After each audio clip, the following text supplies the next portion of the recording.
solving for the sides and angles within the triangles where they're not right triangles.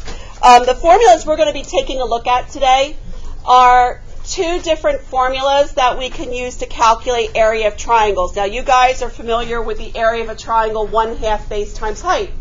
The issue is that formula only works if you have a 90-degree angle to calculate the base and the height. The base and height have to meet at a right angle.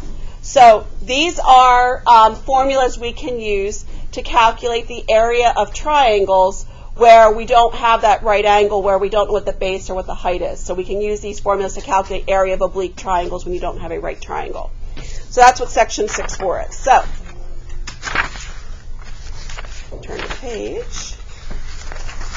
So like I said, we've got the familiar area formula that you are familiar with, that you've seen before. Again, make sure you have your calculators because we'll be using our calculators. Again, the formula you've known all along to calculate the area of a triangle is the 1/2 base times height. Use this when you know the base and a height.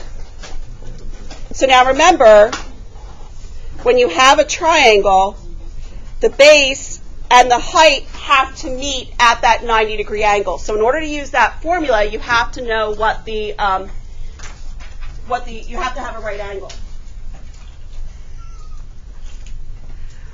So as you know, there are a lot of other triangles out there that we've been using law of sines and law of cosines for. If you've got an acute triangle or you have an obtuse triangle, you don't have that right angle. So one way you can calculate the area of a triangle is you can use 1/2 A times B times the sine of C. So for example, if you're given a triangle ABC, and here's side A, here's side B, here's side C. So if you're given side A and you're given side B and you know angle C, what scenario of a triangle do you have? This is a what? If you know side A, side B, and angle C, what kind of triangle is that? Going back to our SSA, side angle side. So if you have a side angle side scenario. So what you do to calculate the area of this triangle, you take 1/2, multiply these two legs of the triangle together, and then you multiply it by the sine of whatever the included angle is going to be. So these are just the different, it's still multiplying the two sides and the sine of the included angle together, just based upon which sides and angles you're given. So you know this when you know two sides and an included angle. And again, A and B are the two sides. C is the included angle. So again, if you have a side angle side scenario, you now have enough information to calculate what the area of that particular triangle is going to be. Another formula that you can use to calculate the area of a triangle is called Heron's area formula. We can use this when you know the three sides. So your side, side, side scenario. So you can use this to calculate the area. Now, in the formula, the area is equal to, you actually have to calculate S. A, B, and C are the three sides that are given in the triangle. S is half of your perimeter. So you add the three sides together and you divide by 2. So that's what S is in that particular formula. So you have to calculate what that S value is. All right, so there's the two ways now you have, in addition to that 1/2 base times height, you can calculate the area of a triangle. One thing they may try and trip you up on, and that's Heron's area formula.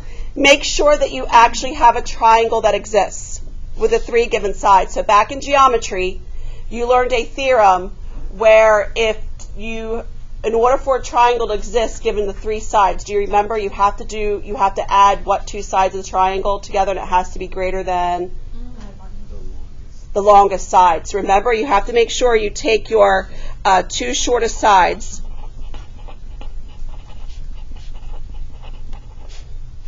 I should say the sum of the two shortest sides must be greater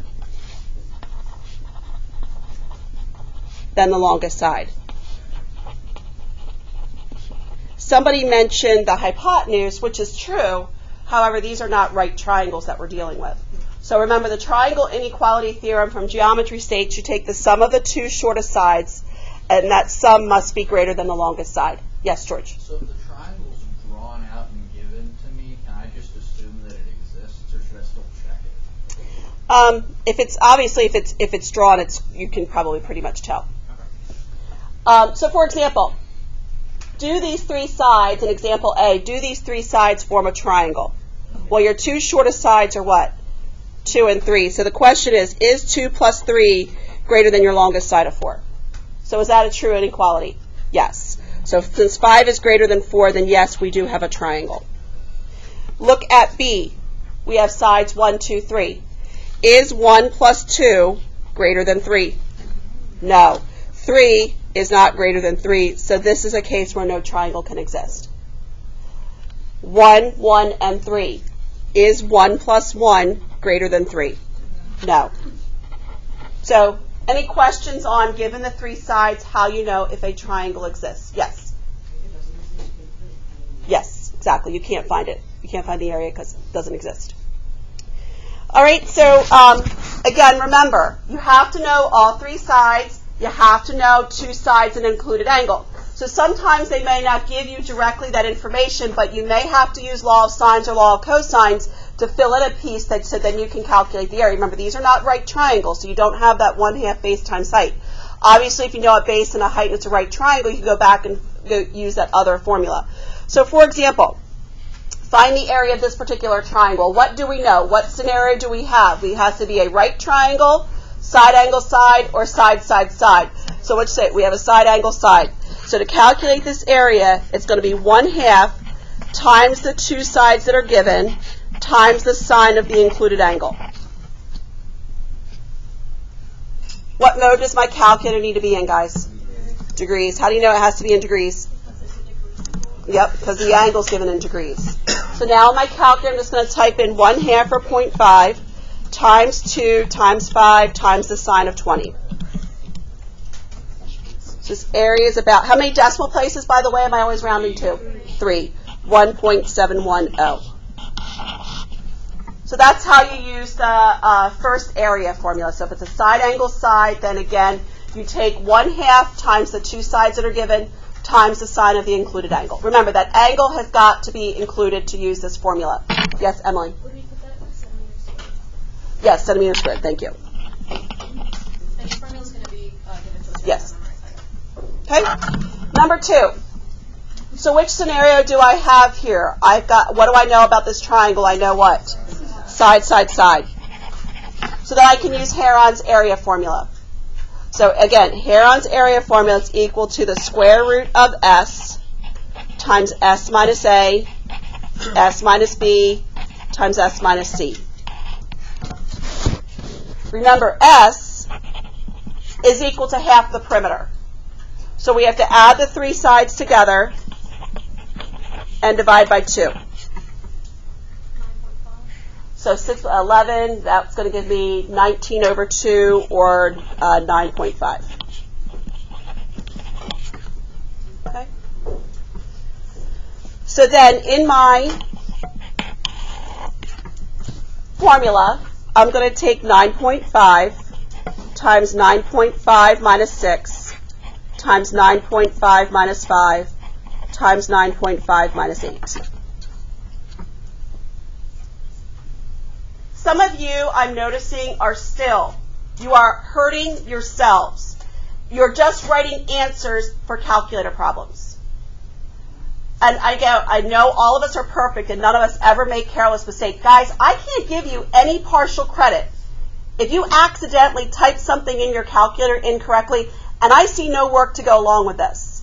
There is more emphasis on me seeing this on your paper than your final answer. Your final answer, if I see this is on your paper and I see that you have the wrong answer, I know it's a typing mistake. You're only going to lose a point. Versus if this is a 4-point question, you have the wrong answer, you write nothing down. I have no choice but to take off all 4 points. Always show the setup. And in calculus, regardless of whether you take applied or whether you take AP, you must always show the work. In other words, there's more points were on your work than your final answers. In calculus, they're very specific about the grading rubrics. Final answer is only worth 1 point. It could be a 6-point question, and if you have the right answer with no work, you're only going to get 1 out of 6 points. All right, so you have got to make sure you're showing, even calculator, answers alone are not enough. Always show where these problems are coming from. Now, one thing you may want to do, you don't have to use this, you have that store button. Instead of having to type 9.5 over and over again in this particular formula, you can store 9.5 in for X, and that way you just have to hit that X button. You can keep on typing in 9.5 if you want, but just to show you, it's a little bit of a shortcut. Type in your 9.5. The store button is located right above on, and then hit X, and then enter. So what that does is on your calculator home screen, anywhere you type in an X, it's automatically going to plug in the X. So again, we're going to do second square root of X times X minus 6. And again, it doesn't matter which order you go in, X minus 5, and then X minus 8. Again, you don't have to use that X, it's just saving you time from typing 9.5 in over and over again. So 14.981. Yes, Ryan? You have to clear the memory on the calculator. It doesn't matter once you type in the override. If you type in another value, it will override it. Okay? And again, it's inches squared. So any questions on using the area formula? So now let's take a look at number 3. Don't assume, ladies and gentlemen, that when I give you these two sides at an angle, that this angle is the included angle. Draw your picture, because remember, the angle has got to be included. It's got to be a side angle side. So if the picture's not given, always draw it. So here's my triangle ABC. So side B is 4, side C is 1, angle B is 50 degrees. Very common error with this is students just want to go ahead and type in 1/2 times 4 times 1 times the sine of 50. Is 50 degrees your included angle? No. So what you have to do before you do anything is you're going to have to do one of two things. You could either make this a side, side, side, calculate side BC, and then you could use Heron's area formula. Or you are going to use law of sine or law of cosine to find angle A, and then you could use the area formula with the SAS scenario. But I'm going to go ahead and solve for angle A and use the SAS scenario. So how am I going to solve for angle A? Is it going to be a law of sine or law of cosine problem right now? Law of sine, exactly, law of sine. So remember, I'm going to set up the sine of 50 degrees over 4 is equal to. Now, can I go ahead and set up sine of A over A? No. So I'm going to have to find angle C first. And then it's pretty simple to find angle A. So sine of C over 1. So now going back to what we did with law of sines, how do you solve for angle C? What are we going to have to do? We have to cross multiply. So I have sine of 50 degrees times 1, which is a sine of 50, is equal to 4 times the sine of C. You need to get sine by itself, so I'm going to have to divide by 4. So now to find angle C, I have to take the inverse sine. So your inverse sine of sine of 50 degrees over 4.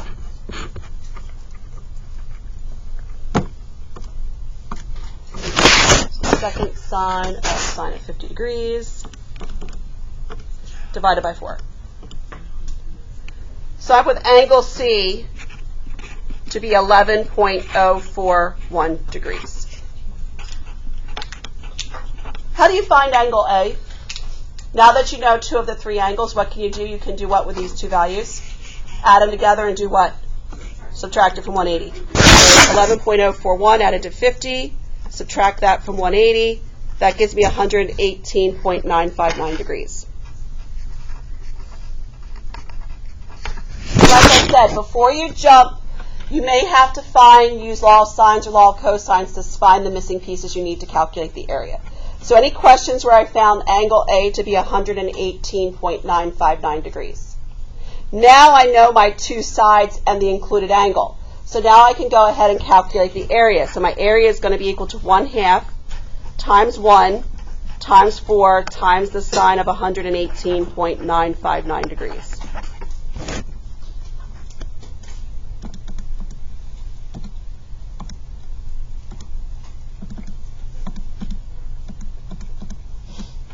So that gives me about 1.75750, and it's centimeters squared. Okay. So like I said, sometimes you may have to revert back to law of sines or law of cosines to get it in a side angle side or side scenario. You could have certainly solved for side BC and then use Heron's area formula as well. Okay? So any questions on number 3? So now let's take a look at number 4. Again, obviously with what's given, it's not a side angle side or side scenario that's given. So let me draw my picture and see what I have. So here's my triangle ABC. They're telling me side A is 4, B is 32 degrees, and then C is 17 degrees.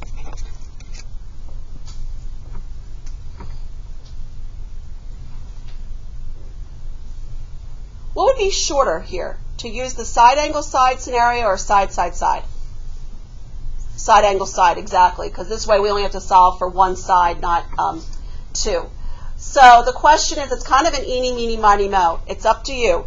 But we do know we need to either solve for side AC or solve for side AB. So can you find angle A pretty easily right here? And then, so we can solve for angle A. So which scenario is this going to be? Is this going to be a law of sines or law of cosines? It's going to be a law of cosines. Yep. Let's see. Just do 180. Yeah. I'm sorry. 32 plus 17 minus 180. That gives me 131 degrees. Which side do you want to solve for? Side B or side C? C? All right, so then I can use my law of sine. So I can take the sine of 131 degrees over 4 is equal to the sine of angle C, which is 17 degrees, all over C. Cross multiply, so C times the sine of 131 degrees is equal to 4 times the sine of 17 degrees. Divide by the sine of 131.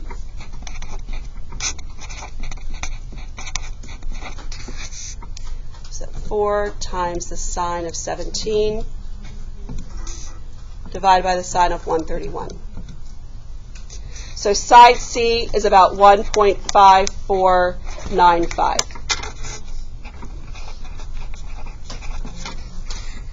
So now you guys can calculate the area because I know these two sides, I know the included angle. So my area is going to be equal to 1/2 times that 1.5495 times 4 times the sine of 32 degrees.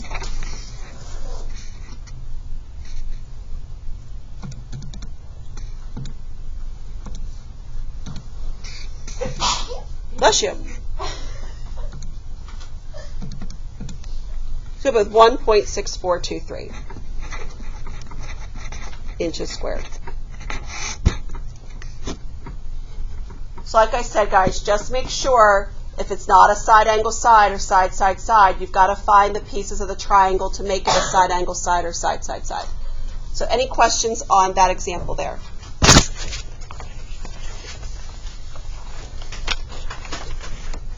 All right, some geometry, your favorite.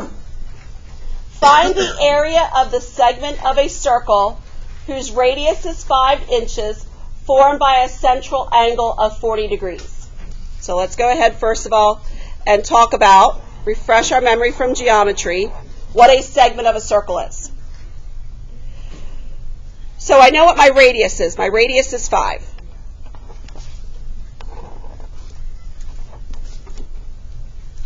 So the segment of a circle is if you take the chord, remember a chord is going to intersect your circle twice, it's going to be that region between this chord and the outer part of the circle. So that's what the segment of a circle is. The segment is that region that's between the chord and the outer part of the circle.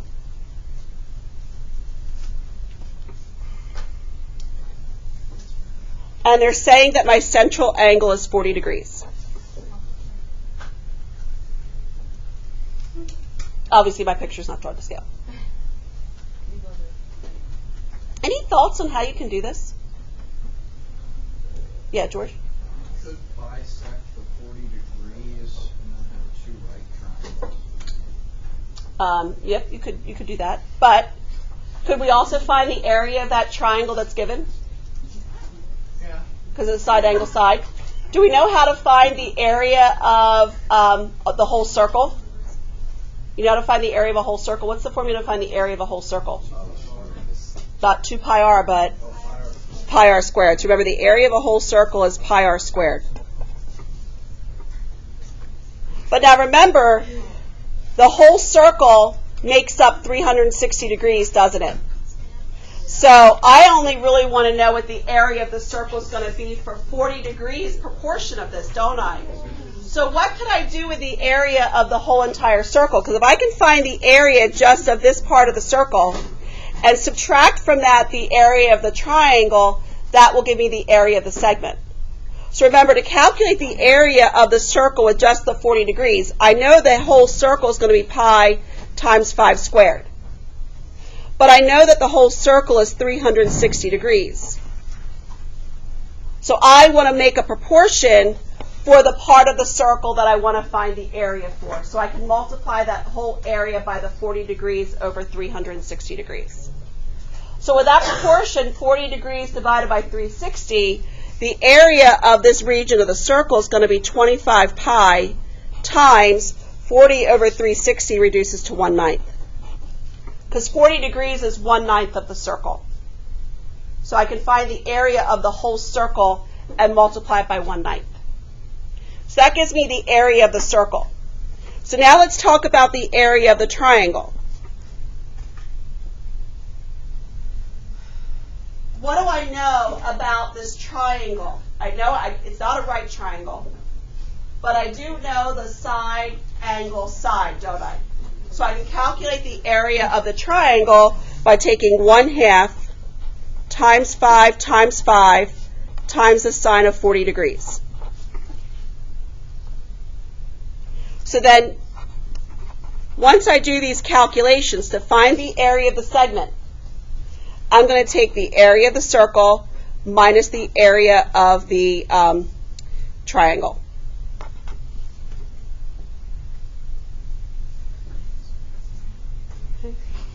So any questions on calculating where I found the area of the circle or the area of the triangle? So you guys go ahead and finish it for me. Go ahead and calculate what the final area of the segment is going to be. And again, you can use your calculators for this.